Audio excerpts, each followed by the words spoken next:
manasik pada Kiai Haji Nur Hasan LC, kepadanya disilahkan.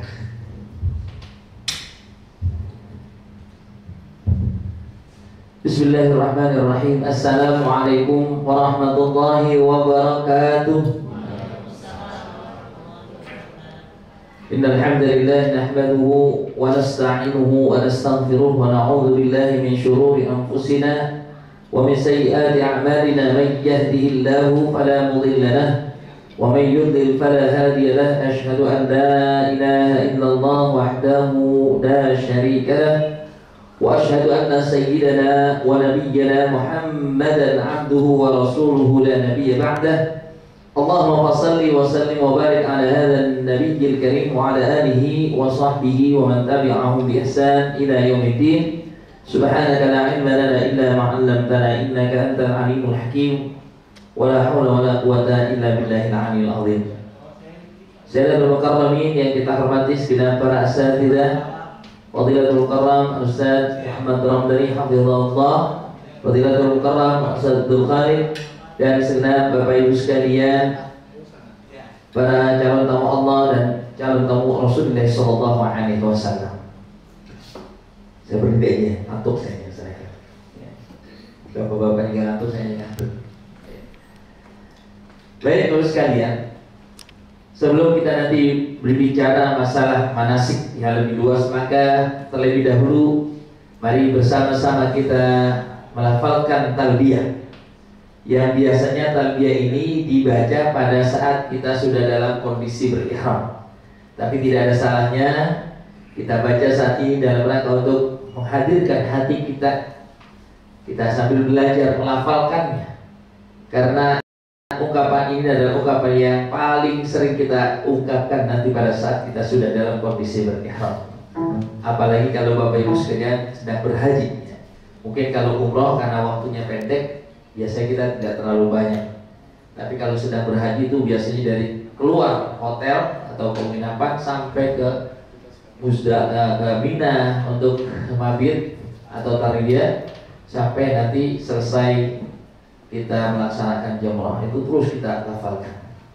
Dan talbiyah ini tentunya adalah sebuah ungkapan rasa syukur kita kepada Allah bahwa kita telah bersiap diri menjadi tamu Allah dan untuk menyongsong panggilan Allah Subhanahu wa taala. Mari kita selesai. Labbaik Allahumma labbaik. Labbaik la syarika lak labbaik.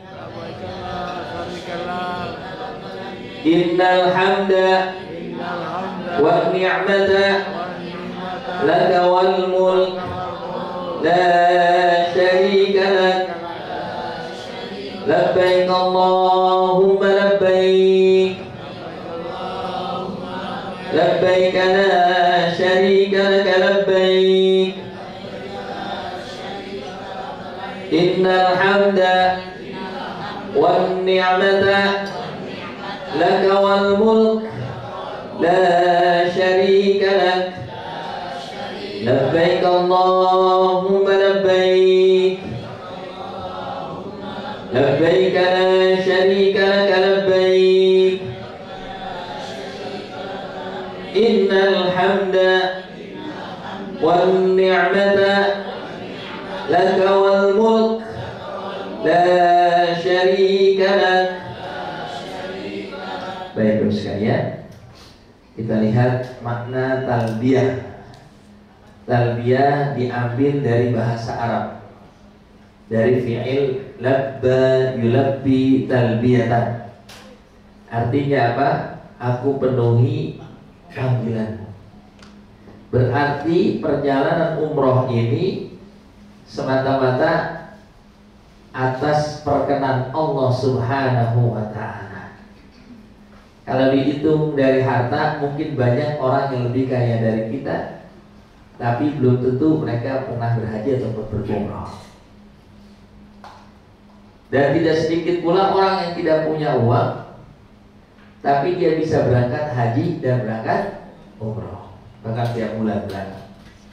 Ya Ustaz, kita duit dihitung agak ternyata ini nggak banyak, tapi kita bisa berangkat di setiap bulan. Alhamdulillah. Itu semua adalah kehendak Allah Subhanahu wa taala. Maka ketika kita melafalkan labbaik Allahumma labbaik, ya Allah aku penuhi panggilanmu, berarti kita datang ke sana semata-mata karena ingin melaksanakan panggilan Allah. Memenuhi panggilan Allah artinya Allah suruh kita datang dan kita menjemput panggilan tersebut. Allah siapkan harta kita, Allah siapkan kesehatan kita, Allah siapkan keamanan kita. Kemarin waktu Covid orang pada ketakutan, padahal kita mau ibadah kepada Allah, tapi pada takut mati. Bayangkan, padahal di sana di Mekah itu turbahnya saja debunya aja obat. Orang datang ke sana pada takut mati. Padahal kalau orang meninggal di sana juga beda ya dengan orang meninggal di luar tanah haram. Kalau meninggal di sana, apalagi sedang melaksanakan ibadah haji maupun umrah, maka jaminannya adalah surga. Ya, subhanallah, banyak orang takut ya. Alhamdulillah saat ini sudah normal kembali. Kita bersyukur kepada Allah Subhanahu wa taala dan mudah-mudahan di tahun ini kita bisa melaksanakan haji yang akan berhaji. Amin ya rabbal. Yang belum berhaji minta di Baitullah nanti, ya Allah berikan aku kesempatan untuk berhaji di tahun depan atau di tahun ini. Bagi Allah tidak ada yang tidak mungkin, semuanya mungkin bagi Allah. Yang mengatakan tidak mungkin karena begini dan begitu, itu kan akal manusia. Semuanya kalau manusia serba tidak mungkin, bagi Allah semuanya mungkin. Perjalanan Rasulullah SAW dari tanah haram, dari Makkah Al-Mukarramah ke Palestina, itu perjalanan yang kalau ditempuh dengan kendaraan tercepat saat itu, kan belum ada pesawat.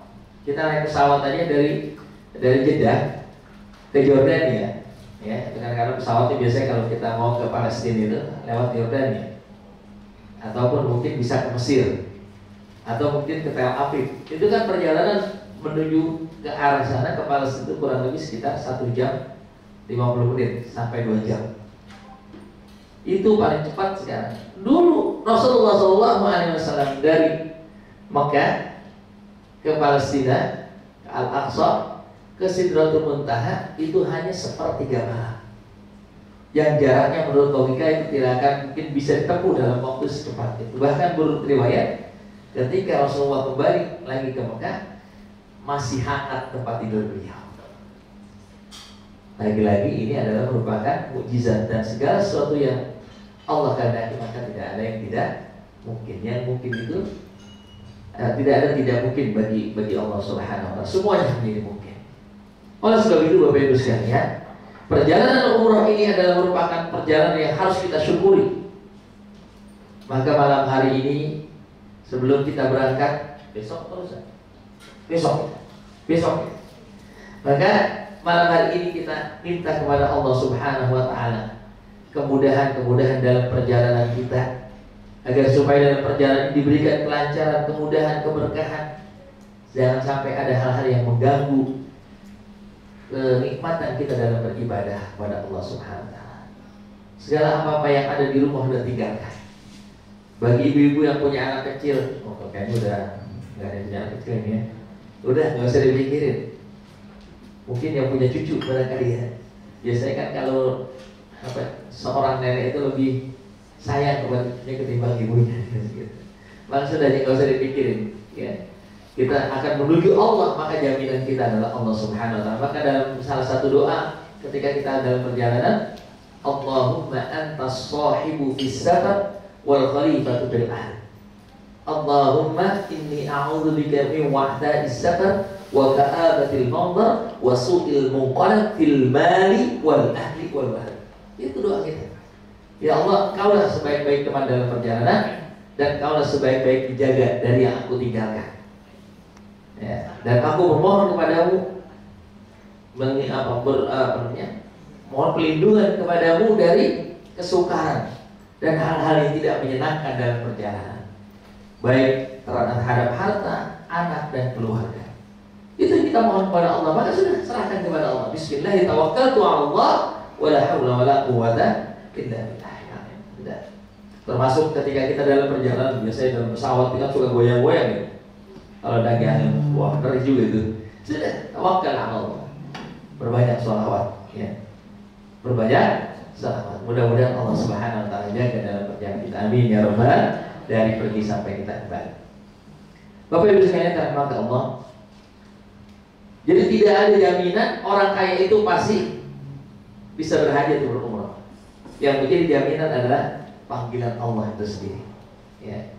Maka kalimat labbaik Allahumma labbaik, ya Allah aku beri panggilanmu, labbaik la syarika lak labbaik, maka tidak ada sekutu bagimu. Artinya dalam melaksanakan perjalanan tidak ada niat-niat yang lain kecuali hanya mengharap ridwanmu ya Allah. Dalam memenuhi panggilan ini hanya Engkau yang aku tuju ya Allah. Bukan untuk urusan ini dan itu, hanya Engkau. Oleh sebab itu Bapak Ibu sekalian, dalam perjalanan ini, khususnya nanti ketika kita sudah berada di Madinah menuju kota Makkah, maka diwajibkan bagi setiap orang yang akan melaksanakan umroh dalam kondisi berihram. Apa hikmahnya? Kenapa kita diwajibkan ketika akan menuju kota Makkah, dari Jeddah menuju Makkah atau dari Madinah menuju Makkah, wajib dalam kondisi kita berihram? Karena siapapun yang berada di tanah suci Mekah maupun Madinah, khususnya di Mekah, maka setiap kali melakukan kebaikan akan dilipat gandakan oleh Allah Subhanahu wa taala 100.000 kali lipat, dengan catatan kejelekan pun yang kita lakukan akan dengan ganjaran yang sama akan kita terima. Makanya itu kita dianjurkan berpakaian ihram agar supaya kita bisa menjaga lisan kita, menjaga pandangan kita, menjaga pendengaran kita, menjaga perbuatan kita dari hal-hal yang diharamkan oleh Allah. Wa may yurid fihi bil hadz bidzulmin nudhiqhu min adzabin.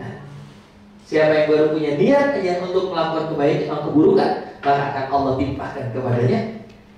Makanya Bapak Ibu sekalian, nanti ketika kita berada di tanah suci Makkah maupun Madinah, perbanyaklah melakukan salat taubat, kemudian juga istighfar, bersolawat. Kenapa?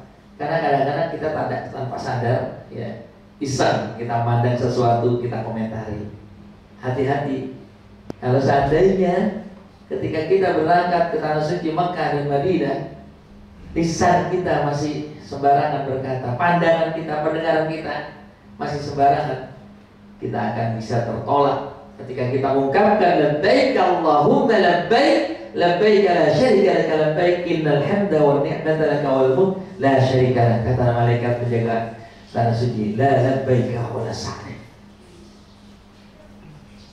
la labbaik wa la sa'dik. Maka hati-hati kalau kita merasa tidak nyaman ketika di dua tanah suci ini, percepat istighfar, mohon ampun kepada Allah. Kenapa? Itu bertanda kita sedang tidak disenangi oleh malaikat. La labbaik wa la sa'dik. Kalau sudah didoain kayak begitu, wah luar biasa, tantangannya banyak. Ada saja masalah. Sendal hilang lah, jadi masalah. Koper belum ketemu, jadi masalah. Punya teman sekamar yang gak sepemikiran, jadi masalah. Yang satu pengennya kalau tidur dingin, yang satunya gak pengen dingin, yang satunya terang, yang satunya pengen gelap, jadi masalah. Yang satunya ngerokok, yang satunya gak ngerokok, jadi masalah. Sudah, innal hamda wan ni'mata, segala kenikmatan dan segala puji hanya bagi. Maka apapun yang kita hadapi di sana, sudah serahkan kepada Allah. Kalau memang kebetulan tidak nyaman, barangkali kita waktu di Indonesia sadar atau tidak pernah membuat orang tidak nyaman. Maka obatnya apa tadi? Salat taubat. Obatnya apa? Perbanyak istighfar, perbanyak salawat kepada baginda Rasulullah SAW. Ya. Apalagi saat ini kita berada di bulan Sya'ban, bulannya Rasulullah SAW. Kenapa bulan Sya'ban dikenal dengan bulan Nabi? Karena di bulan inilah Allah menurunkan perintah kepada kita semua selaku umat Rasulullah untuk memperbanyak salawat. Innallaha wa malaikatahu yusalluna 'alan nabi ya ayyuhalladzina amanu shallu 'alaihi wa sallimu taslima. Maka perbanyak salawat. dari semenjak kita berangkat, mungkin dari hari ini. Ketika kita manasik, nanti pulang manasik, sampai di rumah, balik lagi besok bandar, terus perbanyak salat. Aulan nasi bi yaumil qiyamah aktsaruhum 'alaihi salat, kata Nabi sallallahu alaihi wasallam. Nanti orang yang paling berhak untuk bersanding denganku, orang yang paling dekat duduknya denganku di hari kiamat adalah orang yang paling banyak membaca salat. Oleh sebab itu Bapak Ibu sekalian, setelah kita bersiap diri nanti dengan pakaian ihram kita mulai dari Madinah. Ya, sebelum sholat duhur kita sudah dalam kondisi mandi ihram, berpakaian ihram walaupun belum niat ihram. Artinya larangan ihram belum berlaku. Ketika kita sudah bersiap itu kita kemudian laksanakan sholat duhur dan asar, kita jamak dan kita qashar, ya, boleh dijamak dan qashar atau dijamak saja bersama imam. Nanti imamnya hanya sholat duhur, kemudian kita sambung dengan sholat asar di Masjid Nabawi. Kenapa tidak nanti saja di Bir Ali? Kita mengambil keutamaan Masjid Nabawi. Adapun nanti begitu sampai di Bir Ali, kita hanya melaksanakan sholat sunnah tahiyatul masjid sebagai salah satu sunnah yang dianjurkan oleh malaikat Jibril kepada baginda Rasulullah SAW ketika tiba di Dzulhulaifah atau di Bir Ali. Salli ya Muhammad, salli di hadzal wadi mubarak. Wahai Muhammad, salat engkau di wadi yang berkah. Oleh sebab itu nanti kita ke sana untuk melaksanakan sholat sunnah tahiyatul masjid, mengambil sunnah sebagaimana yang diajarkan oleh Rasulullah SAW. Kenapa tidak sholat sunnah yang lainnya? Karena kita sudah melaksanakan sholat asar di Masjid Nabawi. Tidak ada sholat sunnah setelah sholat asar kecuali pada saat kita masuk di masjid. Maka sholat tahiyatul masjid tidak ada waktu terlarang. Setelah kita selesai melaksanakan mikot, ya, kita akan nanti bersama-sama dibimbing, ya, oleh para asatidz, oleh Ustaz Muhammad Rabbani, karena cuma satu bus ya berarti ya. Jadi dia sudah hafal ya semuanya. Dia ihram sudah hafal ya. Labbaika Allahumma umratan. Labbaika Allahumma umratan, pendek gitu ya. Jadi ya Allah, aku penuhi panggilanmu untuk berumrah. Kalau lebih sempurnanya lagi, nawaitul umrata wa ahramtu biha lillahi ta'ala. Saat itu sudah dalam kondisi kita masuk dalam larangan-larangan ihram. Apa saja yang jadi larangan ihram bagi laki-laki pada saat sudah niat, yang tadinya disunahkan sebelum berihram memakai wangian dan lain sebagainya, itu bahkan pada saat itu sudah dilarang. Bagi laki-laki sudah tidak lagi diperkenankan menutup kepala, menutup mata kaki, berpakaian yang berjahit. Maksudnya dua hal lain tadi, atas dan bawah. Tidak boleh membentuk badan, harus dalam kondisi biasa ya, seperti pakaian ihram ini tidak boleh ada yang berjahit, dibentuk ya, atau dijahit dengan benang, nggak boleh. Kemudian tidak lagi diperkenankan bagi wanita menutup muka dan telapak tangan. Jadi semua badannya harus tertutup kecuali dua bagian tadi, telapak tangan dan muka harus dalam kondisi terbuka. Bagaimana nanti kalau seandainya di sana yang tadi saya katakan di Mekah itu semua turbahnya jadi obat. Semua debu-debu yang ada di Mekah itu obat. Makanya jangan ketakutan, karena masih pengaruh kemarin ya, masih pengaruh COVID sampai sekarang masih ke bawah-bawah ya. Dulu orang pakai masker itu kalau lagi kerja berdebu-debu ya, sekarang ya kemana aja masih ke bawah ya. Ya, sudah tidak lagi diperkenankan menutup muka maupun telapak tangan. Artinya seluruh badan wanita harus dalam kondisi tertutup kecuali dua bagian itu, seperti yang dilakukan waktu sholat. Kemudian tidak lagi diperkenankan bersorek, tidak lagi diperkenankan memakai lipstick dan sejenisnya. Kemudian tidak lagi diperkenankan bagi laki-laki pada saat sudah melafalkan niat labbaik Allahumma umratan, tidak boleh memakai wangi-wangian. Sebelum niat, waktu mandi di Madinah itu hukumnya masih mustahab. Mustahab artinya suatu hal yang dicintai oleh Allah dan para malaikat, yang mendekati sunnah ya. Jadi sunnah tapi yang paling rendah itu namanya mustahab, dicintai oleh malaikat, dicintai oleh Allah. Pakai wangi-wangian di badan, termasuk pakai Rexona dan sebagainya gitu ya. Bagian-bagian tubuh dipotong ya, seperti kuku atau bulu-bulu ya, maka boleh dipotong itu sebelum kita niat waktu kita masih di hotel. Tapi pada saat kita sudah niat di Bir Ali, maka semua itu menjadi terlarang. Maka terlarang juga bagi laki-laki maupun perempuan mencabut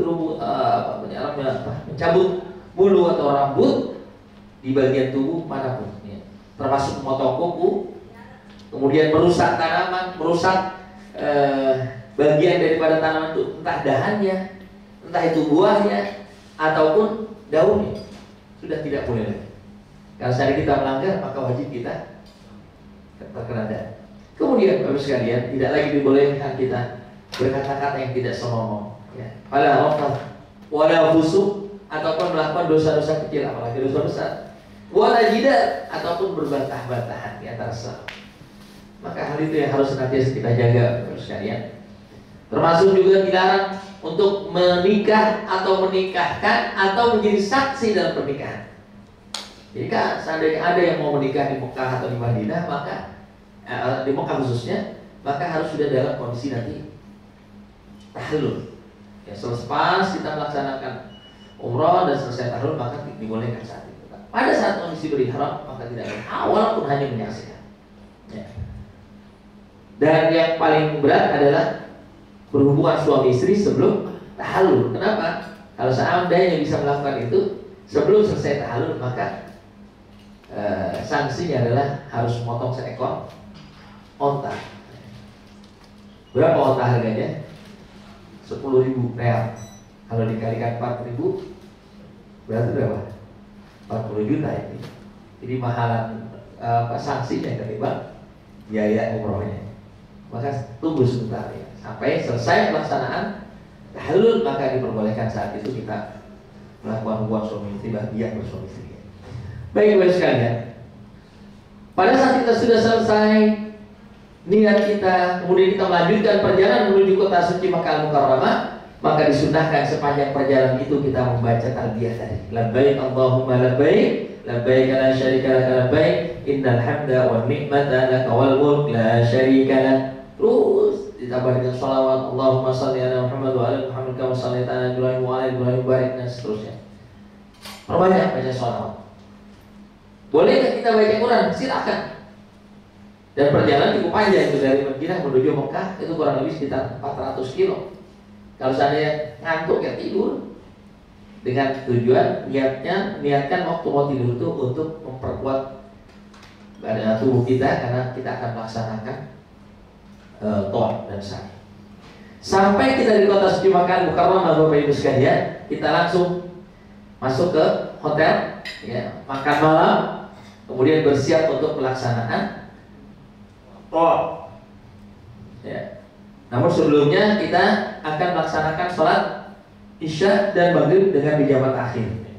Jadi kalau tadi zuhur dan asar di jamak takdim, ditarik waktu asar ke waktu zuhur, sementara dalam perjalanan kita sampai kota Mekah, maka Maghribnya ditarik ke waktu Isya, karena kita akan tiba di kota Mekah kurang lebih sekitar jam 8 atau jam 9. Itu sudah masuk waktu Isya. Sedangkan sholat Maghrib sebetulnya bisa saja kita lakukan ketika di perjalanan. Ya, tapi kadang-kadang sebagian supir tidak mau berhenti di rest area, maka langsung 12 sampai kota Mekah. Maka kita bisa laksanakan, niatkan untuk menjabat akhir dengan tujuan mendapatkan untuk meraih keutamaan daripada Masjidil Haram. Selepas pelaksanaan sholat Maghrib dan Isya, barulah kita bersiap diri untuk melaksanakan tawaf. Satu hal yang harus kita perhatikan Bapak sekalian, sebelum kita tawaf, maka pandangi Baitullah. Jadi sebelum kita memulai tawaf, pandangi Baitullah. Baca doa, Allahumma zid hadzal baita tashrifan wa ta'ziman wa takriman wa mahabatan wa zid man syarafahu wa 'azzamahu wa karramahu mimman hajjahu aw i'tamarahu tashrifan wa ta'ziman wa takriman wa birran. Tapi bukan hanya sekadar kita memandang kemudian kita baca doa. Memandangi Baitullah tujuannya biar supaya hati kita tuh lembut, Allah lembutkan. Karena jujur saja, pada saat kita memandang Baitullah kita belum bisa menangis, sulit kita akan bisa merasakan kenikmatan dalam tawaf kita. Pandang terus, kalau nggak bisa menangis, usahakan bisa menangis. Kalau bisa, meneteskan air mata. Kalau nggak bisa juga, mohon kepada Allah, ya Allah ampunikan. Ampuni dosa-dosa. Kenapa? Orang harusnya jangankan mengingat Ka'bah, masuk kota Mekah aja harusnya nangis. Sesuai dengan namanya Makkah. Alladzi bi Bakkah mubarak. Kota Mekah di dalam Al-Qur'an itu tersebut namanya Bakkah. Ya diambil dari kata bakaya yang artinya menangis.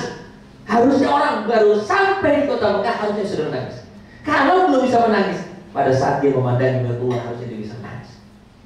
Kalau nggak bisa menangis sampai akhir, berarti ada kekerasan hati yang ditutupi oleh dosa-dosa kita. Itu maksudnya para muslim. Mohon ampun ya Allah, ampuni, lembutkan hati kami. Ya Allah, ya Latif, ya Latif, ya Latif, ya Latif. Untuk bila ya Allah, lembutkan hati. Berikan aku kehusyuan di dalam melaksanakan ibadah ini. Kalau sudah merasa dingin di hati, kalau belum bisa menangis juga, minta kepada ya Allah, berikan aku kelembutan hati agar bisa menangis. Kalau sudah mulai menangis, saya baru nikmat itu baru sekali.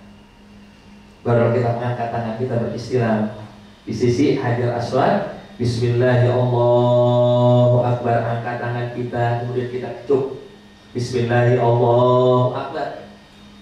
Ya, kalau Rasulullah dahulu ketika melaksanakan itu, kadang beliau mencium, kadang hanya dengan isyarat. Bisa dibayangkan kalau saat itu Rasulullah SAW setiap kali putaran mencium, apa itu jadi orang bisa kagak selesai masalah tuh. Karena orang berebut itu enggak. Tapi Rasulullah dengan bijak dia melakukan kadang-kadang dari kecewa. Dan tidak hukumnya tidak wajib itu. Artinya kalau kita nggak punya kesempatan mencium, jangan maksain diri. Karena tidak sedikit juga orang yang kadang-kadang habis mencium Hajar Aswad malah sakit sesat. Kenapa? Karena di sikut kiri sikut ya. Bahkan saya pernah beberapa tahun yang silam ada suami istri. Istrinya pengen banget nyium Hajar Aswad gitu. Ya, akhirnya ya suaminya karena juga pengen nyium Hajar Aswad ikut. Begitu masuk wilayah putra aja soal ini bukan aku nakutin ya. Ya, kemudian ya berusaha untuk menyium tapi akhirnya apa? Terlepas istrinya dan dia nggak ketemu itu di mana istrinya. Datang kabar keesokan harinya ternyata sudah di rumah sakit dalam kondisi meninggal dunia. Makanya nanti kondisi kalau kita pengen betul-betul pengen mencium Hajar Aswad, jangan dalam kondisi kita berihram. Tapi sekarang syaratnya memang harus dalam kondisi berihram ya, walaupun masih tidak dalam tidak harus dalam niat ihram, tapi harus berpakaian ihram. Maka harus disiasati sebelum kita melaksanakan itu, maka minta kepada Allah dengan sholat hajat, dengan satu keyakinan ya Allah mudahkan. Bahkan saya diajarkan oleh guru saya itu untuk bertawassul kepada aulia para sholihin di situ. Kemudian kita mohon kemudahan untuk bisa mudah tentunya. Asalkan yang kedua harus dengan keyakinan. Kalau ragu lebih baiknya akan berbahaya. Apalagi nanti sampai menyewa joki, jangan. Ya, karena nanti di situ kita berikan kesempatan untuk dia melakukan. Karena dia caranya dengan cara yang luar biasa, kiri dan kanan. Dan pintar dia memang mudah itu sampainya. Tapi akhirnya dia akan dengan cara menyakiti orang lain. Jadi pada saat kita melaksanakan apa yang kita bangun pada saat itu para jemaah sekalian, bangun kesadaran bahwasanya ketika kita melilingi Baitullah, kita sedang membangun kembali komitmen kepada Allah Subhanahu wa Ta'ala, menguatkan kembali ikatan kita kepada Allah. Makanya tawaf itu lingkarannya, putarannya melawan arah jarum. Ya, kalau jarum kan dari kiri ke kanan. Kalau tawaf dari kanan ke kiri. Ini menjadi simbol ketika kita melaksanakan tawaf pada saat itu kita sedang mereview kembali, mengulangi kembali perjalanan hidup kita. Sebagaimana waktu sholat kita pun melakukan itu. Ketika kita sholat, biar supaya sholat kita khusyuk dan kita sholat kita diterima oleh Allah, apa yang kita lakukan? Pertama berwudu. Berwudu itu kan mengingatkan kita pada asal kita. Ya kan? Ketika kita berwudu disuruh kita ingat bahwasanya kamu berasal dari air. Kalau nggak ada air berasal dari tanah. Air itu selalu mengalir ke tempat yang lebih rendah dan tanah itu adalah bagian yang selalu diinjak. Itulah asal diri kita. Jangan kita datang dengan kesombongan, keangkuhan. Siapa saya? Allah nggak pernah senang kepada orang-orang yang sombong. Innallaha la yuhibbul mutakabbirin. Wa la tamshi fil ardi marha innaka lan takhriqal arda wa lan tablughal jibala tula. Hati-hati, kalau kita sudah ada kesombongan dalam hati kita ketika melaksanakan ibadah, maka apalagi dalam ibadah tawaf, sa'i dan ibadah umrah ini, la baik wala sa'dik. Hati-hati, Allah gak lihat kita, Allah gak pandang kita. Walaupun kita siapa, gak akan dilihat oleh Allah SWT. Allah ingin melihat orang-orang yang tadarru di hadapannya. Itulah makna ketika kita bertawaf, kita harus mengembalikan kita apa yang pernah kita lewati di hari-hari kita kemarin. Sebagaimana waktu kita sholat, biar supaya sholat kita baik, sholat kita diterima oleh Allah. Sebelum kita sholat istighfar, lihat yang berapa tadi kita lakukan. Dari sholat subuh ke zuhur, waktu sholat zuhur kita melihat apa yang kita lakukan waktu dari subuh sampai zuhur. Ketika kita melaksanakan sholat asar, kita lihat kembali apa yang kita lakukan dari zuhur sampai asar. Lihat ke belakang. Wal tanzur nafsu ma qaddamat. Persiapan kita untuk menghadap Allah Subhanahu wa taala.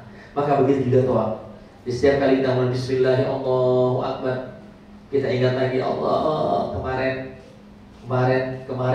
saya begini dan begitu. Ingat kembali. Subhanallah, alhamdulillah, wa la ilaha illallah, wallahu akbar. Ingat, itu kondisi yang paling terbaik pada saat kita mengucapkan subhanallah, walhamdulillah, wa la ilaha illallah, wallahu. Itu harus tuning kepada hati kita. Makanya syaratnya tadi, pandangin dulu ya Allah, sampai bisa menangis, baru akan tuning, akan nyambung tuh hati kita dengan Allah Subhanahu wa taala. Nikmat insyaallah. Apalagi sepanjang perjalanan tawaf itu kita bisa meneteskan air mata. Insyaallah ibadah kita akan nikmat Bapak Ibu sekalian. Tapi sebaliknya, kalau kita datang ke sana dengan dengan sombongan, dengan dosa, hati-hati, kita pasti tidak akan merasakan kenikmatan di dalam ibadah. Bapak Ibu sekalian rahmat Allah. Yang kedua, ketika kita melaksanakan tawaf, posisi Baitullah ada di mana? Kiri, kanan?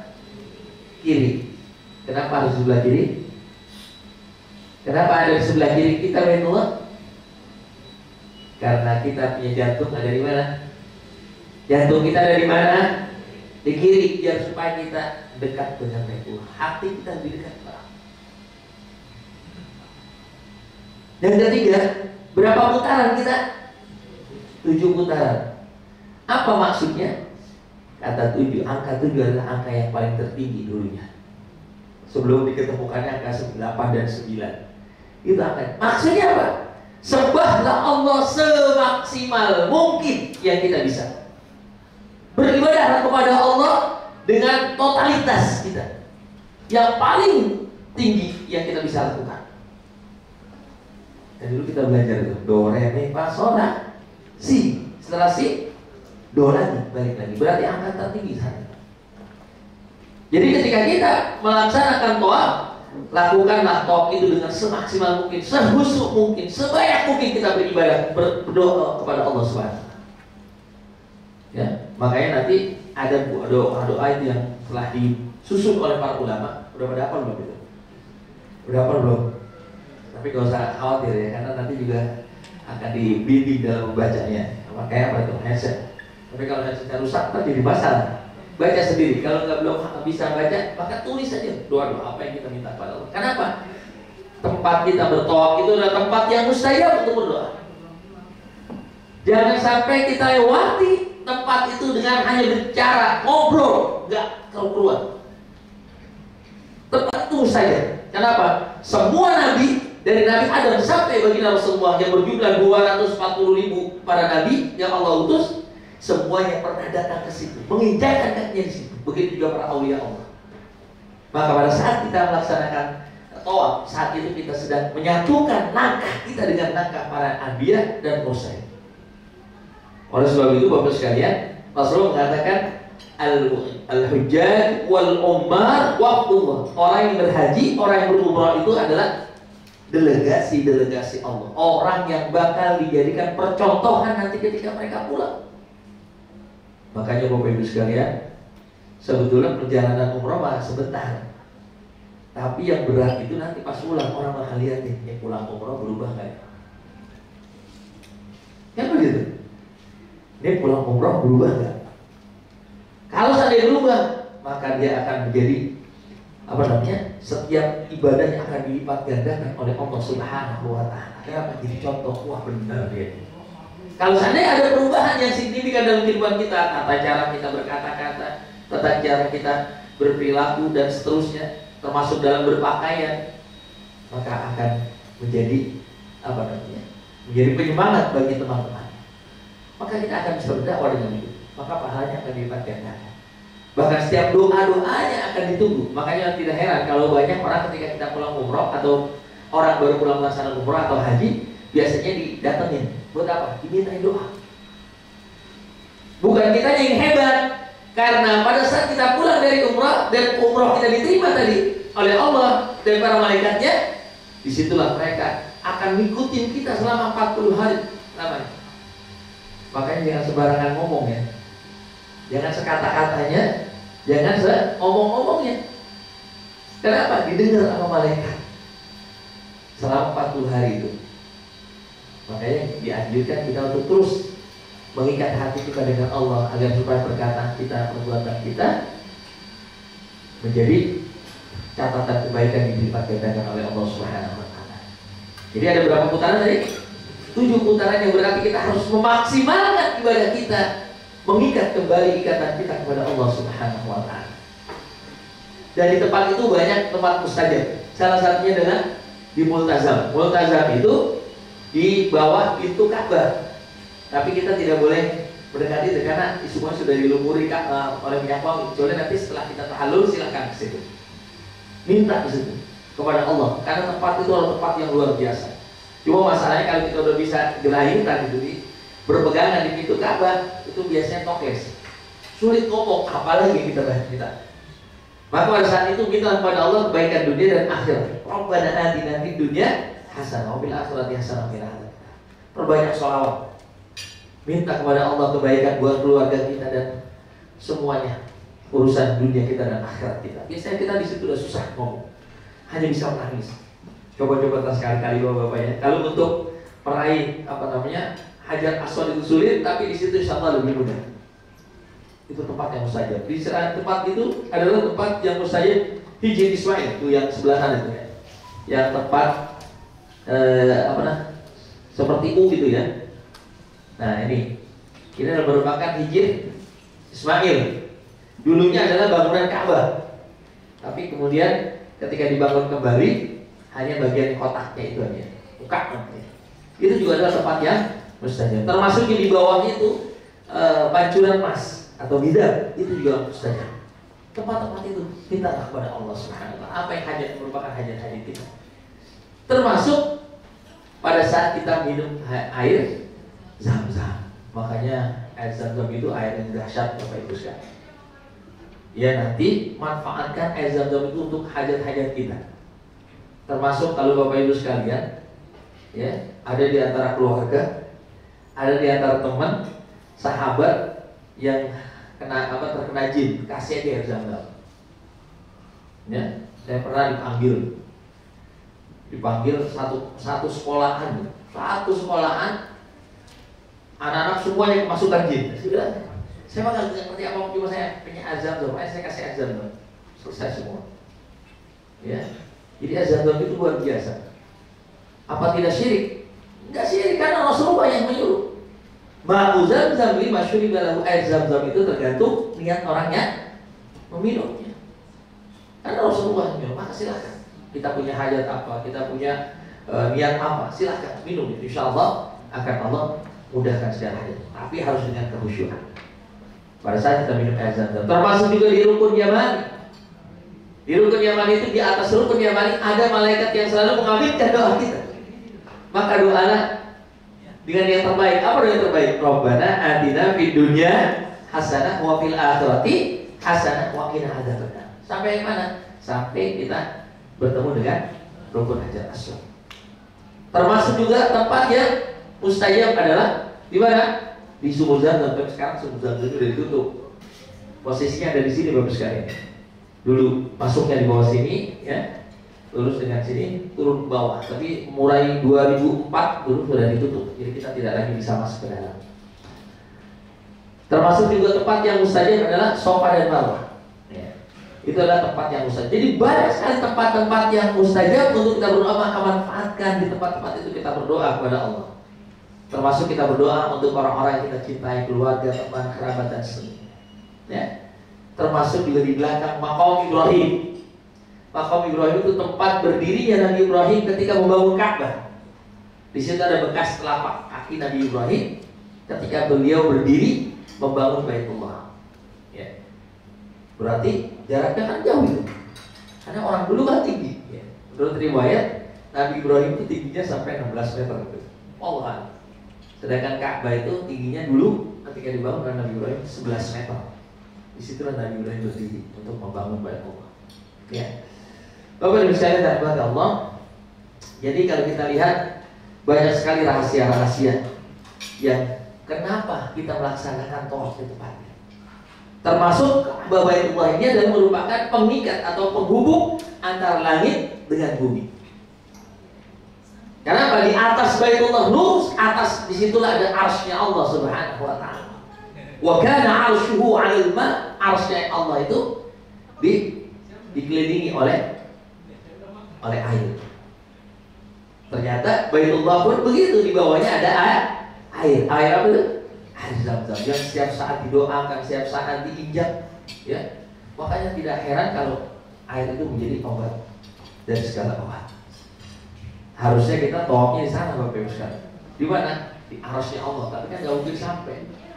Maka min hikmatillahi azza wa jalla, Allah jadikan cukup kalian wahai manusia bertawaf di rumahku.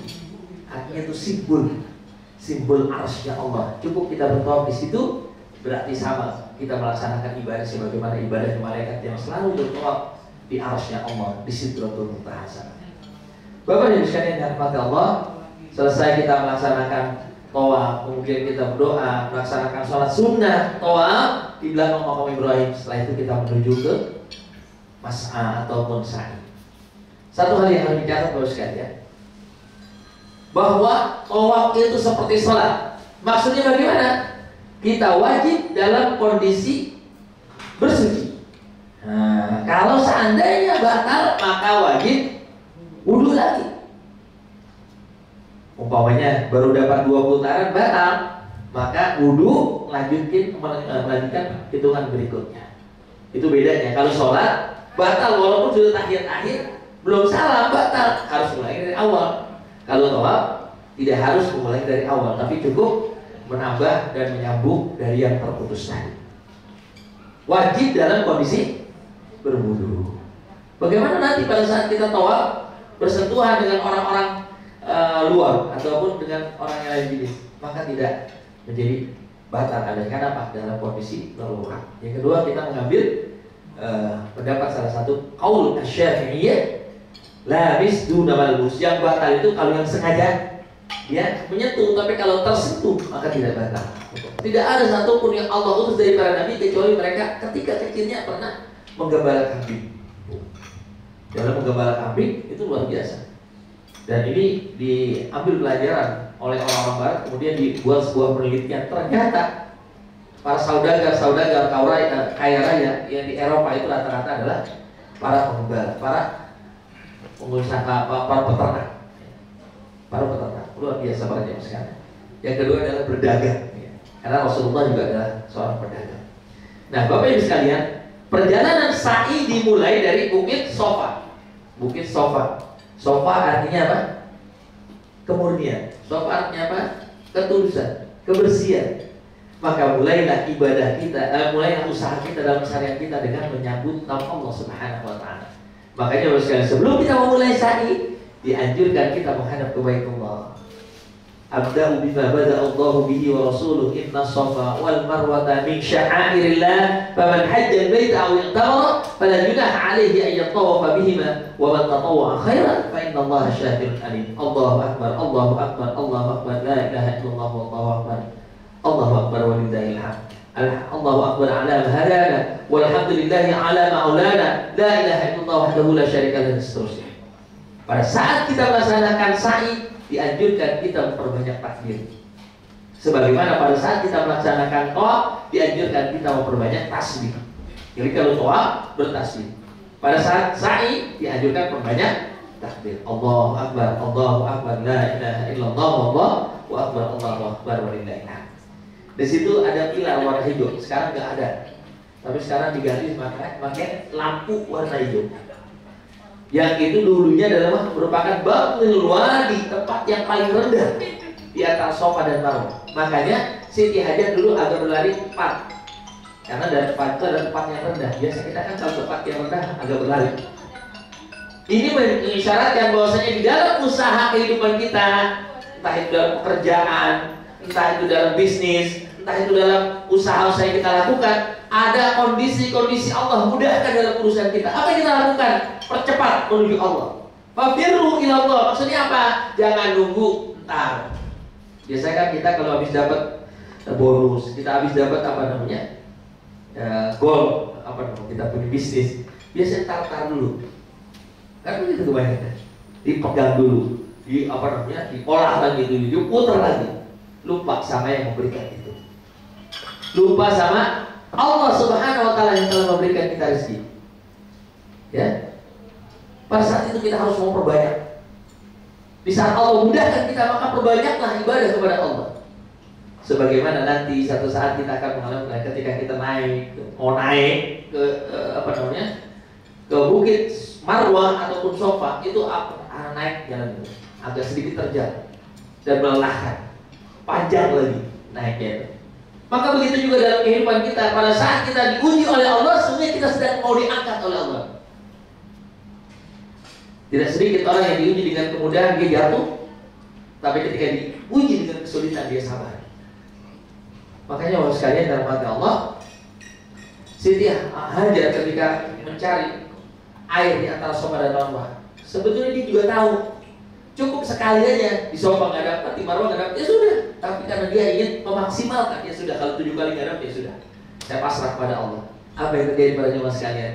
Selesai di Marwah, setelah 7 putaran, dia ternyata melihat putranya yang dia tinggalkan di sisi Baitullah justru mendapatkan air di sana. Kan dia cari air, tidak di Safa, tidak di Marwah, tapi dia dapatkan di mana? Di sisi Baitullah. Ini mengisyaratkan bahwasanya kita boleh bekerja di mana saja, tapi ingat, yang memberi rezeki kita adalah Allah Subhanahu wa taala. Oleh sebab itu, pada saat Allah berikan kita kelebihan harta, kemudahan dalam urusan, maka jangan lupakan Allah. Pangkas dari hasil usaha kita itu dengan mentahallulkan harta kita, dengan memotong sebagian dari harta. Kenapa? Tidak semua harta yang kita dapat menjadi halal. Wa fi amwalihim haqqul ma'lum lis-sa'ili wal mahrum. Karena ini hasil usaha saya, iya hasil usaha kita. Kalau Allah tidak berikan, maka tidak akan bisa. Manusia boleh sukses sumbel berusaha, tapi kalau Allah belum izinkan, tidak akan terjadi. Makanya minimal berapa persen kalau sekalian? 2,5% ya. Itu paling batas minimal. Itu sebenarnya orang pelit ya, kalau baru 2,5% doang. Ya harusnya ketika kita menginfakkan itu yang wajib, itu zakatnya 2,5%. Sementara kita apa namanya, afdalnya menambah lagi dengan sana infak, dengan sedekah. Seperti ketika orang tahallul, ketika akan menyelesaikan pelaksanaan umrah ini kan tahallul, simbolnya bagi laki-laki dianjurkan untuk menggundul, walaupun tidak wajib, tapi dianjurkan untuk menggundul. Kenapa? Karena rambut yang berguguran akan menjadi saksi kelak di yaumil qiyamah. Semakin banyak jatuhnya rambut yang kita tahallulkan, maka akan semakin banyak dosa-dosa yang berguguran dengan jatuhnya rambut itu. Nanti dia di hari kiamat bersaksi. Jangan dibuang di sampah. Iya, kita hanya melihat di sampah, tapi sebenarnya kita naik ke langit dan akan jadi saksi kelak di yaumil. Sama ketika orang melontar jamarat dan ketika berhaji, kelihatannya kita melontar ke tiang. Tapi bagi mereka yang melihat sesungguhnya batu itu naik langit. Yang diterima, tapi yang diterima hajinya, diterima melontarnya naik ya kelas. Makanya kalau kita lihat di musim haji itu orang yang melontar banyak, nggak penuh. Ya, kenapa? Karena naik langit sesungguhnya. Jadi dia akan menjadi saksi kelak di kiamat. Sebagaimana rambut yang kita potong, ketika kita tahallul, nanti akan naik langit. Kita lihat itu dibuang, tapi sesungguhnya dia naik langit dan akan jadi saksi kelak di yaumil qiyamah. dengan digugurkannya dosa-dosa kita. Maka begitu juga harta yang kita keluarkan, Bapak Ibu sekalian, yang kita keluarkan dengan penuh keikhlasan, dengan penuh rasa syukur kepada Allah Subhanahu wa Ta'ala, dia akan naik ke langit dan dia akan menghabarkan ke seluruh alam jagat raya. Makanya orang semakin banyak berinfak, semakin banyak dia mengeluarkan harta, semakin diberkahi oleh Allah. Semakin dia pelit, semakin sulit urusan. Ada orang pelit sukses? Ada nggak orang pelit sukses? Nggak ada. Mungkin dia bisa kaya, tapi nggak bakal sukses. Tapi orang yang biasa berbagi, insya Allah dia akan sukses di dunia, sukses di akhirat.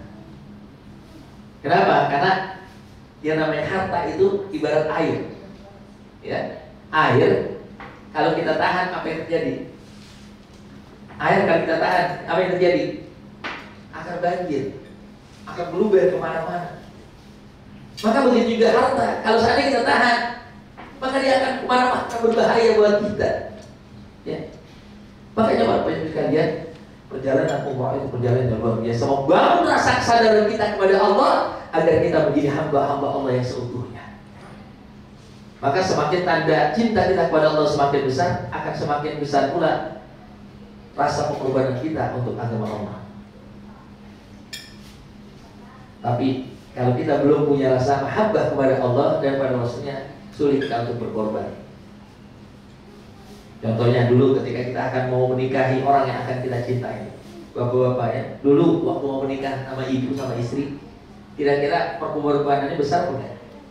Besar apa kira-kira? Besar luar biasa, hujan-hujan dilakoni, kan begitu. Jauh mau ditempuh, apapun yang mau oleh calon istri kita itu maka kita penuhi, kan begitu. Kenapa? Kan ada rasa cinta.